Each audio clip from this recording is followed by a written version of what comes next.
Okay, I'm not gonna lie. Pearl cooked here, but I'll not spill the beans just yet. Watch. You guys equal or not? You wanted to be Yes, equal. equality means that you're both responsible 50 for raising the children, and that includes the so costs you should have of raising the equality, children. but not at the expense of men. 50-50 custody, 50-50, no child support, no alimony.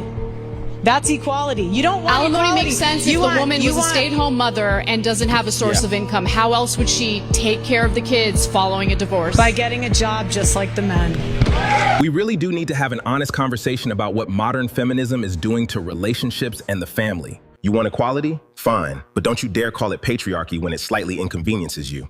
Keep the same energy at all times. After all, we're equals. And then we get to divorce.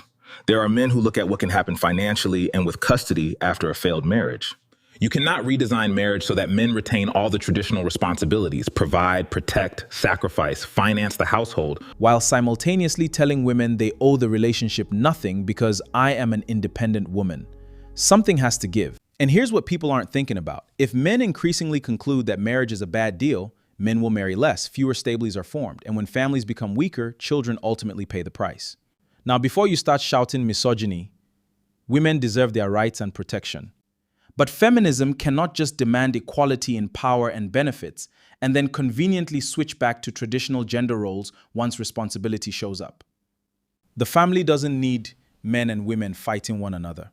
It needs two adults who understand that rights come with responsibilities and commitment with sacrifice. Because if we keep teaching men that marriage is a liability and women that compromise is oppression, eventually everybody will wake up to discover that the same we're fighting over is the institution we destroyed.